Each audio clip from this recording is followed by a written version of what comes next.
Welcome to prime nine insider. నేను రాజు. ఆంధ్రప్రదేశ్లో నకిలీ మద్యంకి సంబంధించి సిట్ ఒక ఛార్జ్ షీట్ని అంటే ఫైనల్ ఛార్జ్ షీట్ని కోర్టులో దాఖలు చేసింది. దాదాపుగా 1300 పేజీల ఈ ఛార్జ్ షీట్లో అనేక రకాలైనటువంటి అంశాలు అందులో ప్రస్తావించడం జరిగింది. మరి ముఖ్యంగా మాజీ మంత్రి జోగి రమేష్ పాత్ర ఇందులో ప్రధానంగా ఉంది. కేవలం జోగి రమేష్ తోడ్పాటుతోనే నకిలీ మద్యాన్ని తయారు చేశారు అనేటటువంటి ఒక కన్క్లూజన్ ఇచ్చినటువంటి పరిస్థితి. ఇందులో మనం కొన్ని అంశాలు కానీ చూస్తే వైసీపీ నేత మాజీ మంత్రి జోగి రమేష్ తోడ్పాటుతోనే ఈ కేసులో ప్రధాన నిందితుడిగా ఉన్నటువంటి అద్దేపల్లి జనార్దన్ రావు నకిలీ మద్యం తయారీ చేశాడు. అంతేకాకుండా అన్నమయ్య జిల్లా ములకల చెరువు అలాగే ఎన్టీఆర్ జిల్లా ఇబ్రహీంపట్నంలో నకిలీ మద్యం తయారీని ప్రారంభించాడట. గత ప్రభుత్వ హయాంలోనే ఇబ్రహీంపట్నంలో ఇదంతా మొదలుపెట్టాడు. రాష్ట్రంలో కూటమి ప్రభుత్వం ఏర్పడగానే ములకల చెరువులో నకిలీ మద్యం తయారీ యూనిట్ ఏర్పాటులో జోగి రమేష్ కీలక పాత్ర పోషించారు. ఇందుకు జనార్దన్ రావుకు 3 కోట్ల రూపాయలు ఇస్తానని చెప్పేసి ప్రలోభ పెట్టారు.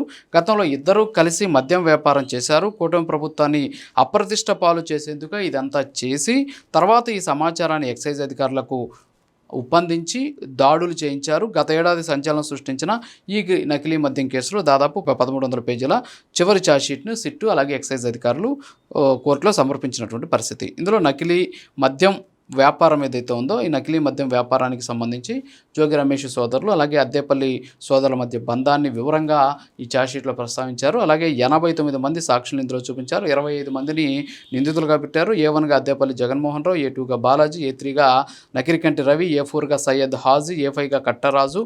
సో ఇలా చెప్పుకుంటూ వచ్చినటువంటి పరిస్థితి. ఇందులో A17గా జోగి రమేష్, A18గా జోగిరాము. సో ఇలా అందరి పేర్లు కూడా పెట్టుకుంటూ వచ్చినటువంటి పరిస్థితి.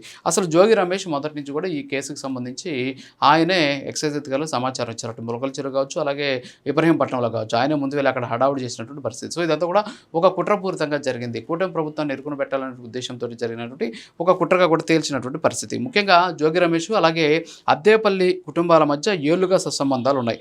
జోగి రమేష్ ఆయన సోదరుడు రాము గతంలో ఇబ్రహీంపట్నంలో నడిపిన స్వర్ణ బార్ రెస్టారెంట్లో భాగస్వాములుగా ఉన్నారు. ఇది 2019లో చెర్రీస్ బార్గా పేరు మార్చారు. 2013లో జనార్దన్ రావు బాలాజీ బార్ను కొనుగోలు చేసి ఏఎన్ఆర్ బార్ అండ్ రెస్టారెంట్గా మార్చారు.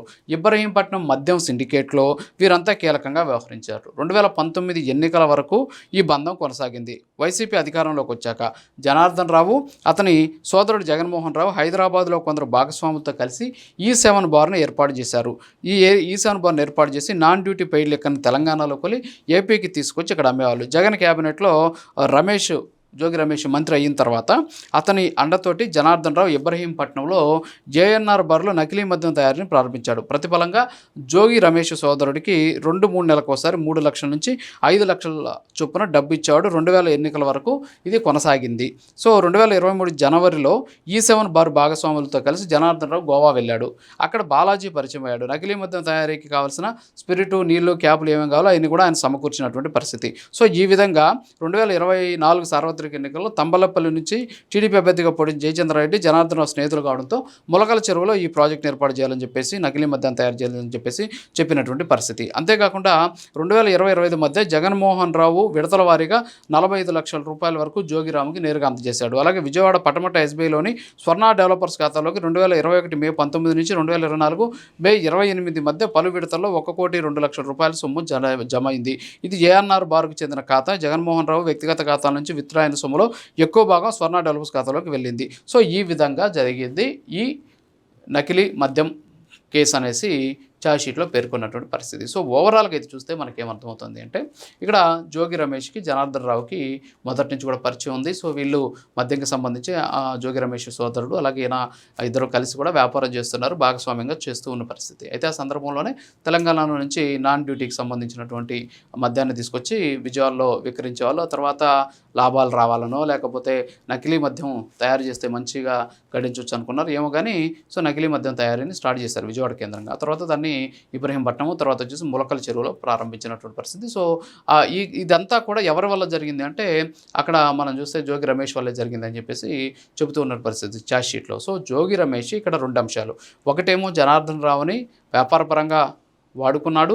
అట్ ది సేమ్ టైం అదే జనార్దన్ రావు తోటి కూటమి ప్రభుత్వానికి అప్రతిష్ట పాలు చేసే విధంగా ఆయన ఈ నకిలీ మద్యం యూనిట్లను ఆయన చేత ఏర్పాటు చేయించి ఆయన ఆఫ్రికాకి వెళ్ళిన తర్వాత వెంటనే ఇక నకిలీ మద్యం తయారవుతుందని చెప్పేసి పోలీసులకు సమాచారం ఇచ్చి ఈయన ముందు అక్కడికి వెళ్ళి హడావుడి చేసి దాన్ని పట్టుకున్న తర్వాత దాన్ని తెలుగుదేశం పార్టీ అభ్యర్థి జయచంద్రారెడ్డి ఎవరైతే ఉన్నారో ఆయన్ని ఇందులోకి లాగి సో ఆయనకు కూడా దీంతో సంబంధాలు ఉన్నాయి. మరి ఆయనేమి ఈ కేసులో లేడు, లేకపోతే ఆయనకి ఈ కేసుతో సంబంధం లేదు అని చెప్పేసి కూడా ఎక్కడ చెప్పలేదన్నమాట. సో ఆయన కూడా ఈ కేసులో పార్టీ నుంచి కూడా సస్పెండ్ అయినటువంటి పరిస్థితి. సో ఇవన్నీ కూడా చూస్తూ ఉంటే సో జోగి రమేష్ అలాగే నకిలీ మద్యం పేరుతోటి ఏ విధమైనటువంటి దందాన్ని ఆంధ్రప్రదేశ్లో కొనసాగించారు అనే దానికి ఇవాళ 1300 పేజీల ఫైనల్ ఛార్జ్షీటే స్పష్టంగా చేస్తూ ఉన్నటువంటి పరిస్థితి. సో ఓవరాల్గా ఇదంతా కూడా ఒక కుట్రపూరితంగా, ఇదంతా కూడా ఒక మాస్టర్ ప్లాన్ తోటి, ఇదంతా ఎవరు కూడా అనుమానం రాకుండా సో చాలా జాగ్రత్తలు తీసుకొని, జోగి రమేష్ ఏమి అమాయకుడు కాదు. సో ఆయన అనేక సంవత్సరాలుగా ఆయన రాజకీయాల్లో ఉన్నటువంటి వ్యక్తి. సో ఆయన ప్రమేయంతో ఇదంతా జరిగిందని చెప్పేసి ఛార్జ్షీట్లో చెప్తున్న పరిస్థితి.